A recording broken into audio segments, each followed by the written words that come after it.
Assalamualaikum warahmatullahi wabarakatuh. Perkenalkan, nama saya Miftahul Khairiyah dari kelas 12-nya 5. Di sini saya akan mempresentasikan materi tentang keterbatasan energi dan dampak bagi kehidupan.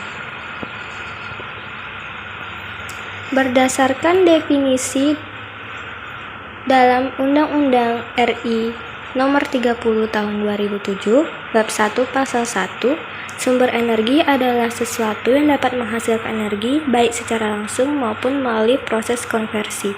Energi juga bersifat kekal, tidak dapat diciptakan, tidak dapat dimusnahkan, tapi dapat berubah bentuk dari energi satu ke energi lain.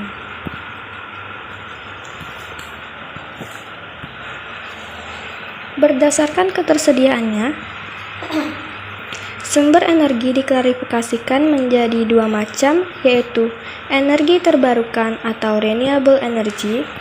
Energi terbarukan merupakan sumber energi yang dapat dengan cepat dipulihkan kembali secara alami dan prosesnya berkelanjutan.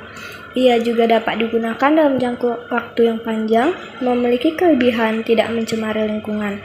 Contohnya seperti energi matahari atau surya, energi panas bumi, energi angin, dan energi air. Jenis yang kedua yaitu energi tak terbarukan atau non-renewable energy, merupakan sumber energi yang membutuhkan waktu yang sangat lama dan ketersediaannya di alam yang sangat terbatas, memiliki dampak negatif jika digunakan berlebihan. Contohnya seperti minyak bumi, gas alam, dan batu bara.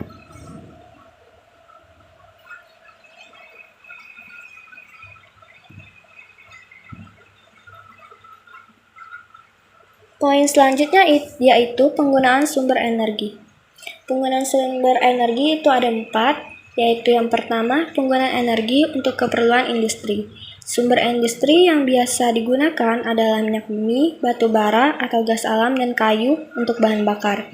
Contohnya seperti LPG, BBM, biomasa.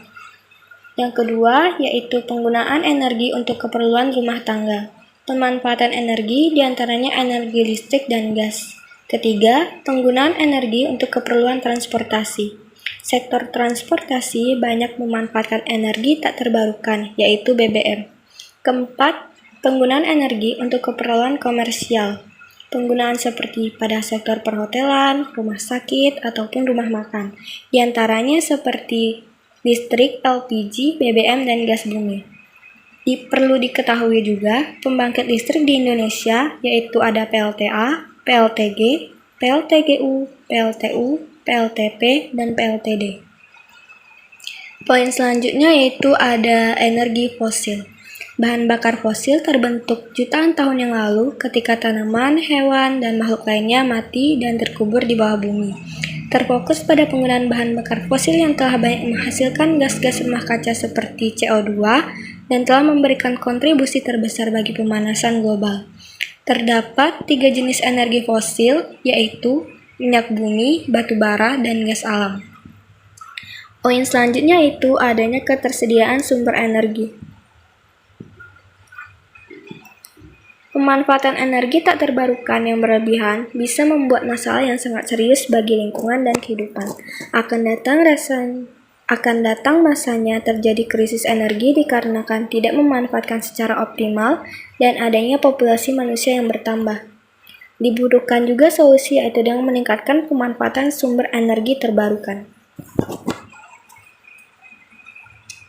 Adapun dampak dari penggunaan energi yang tidak benar seperti yaitu A. Pencemaran udara CO2, kerusakan lingkungan di daerah tambang, pencemaran sungai, polusi termal yang berakibat menurunnya jumlah oksigen terlarut yang dibutuhkan organisme air, yang meningkatkan kadar racun di air, mengganggu kehidupan ekosistem di air yang membuat populasi di dalam air mengalami kematian atau kepunahan.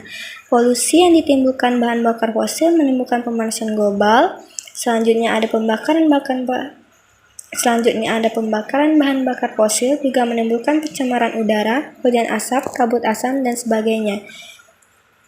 Dampak yang lain juga yaitu kecelakaan kapal pengangkut bahan bakar juga dapat mengakibatkan air laut tercemar. Adanya dampak negatif bagi lingkungan mengharuskan kita mencari solusi untuk mengatasinya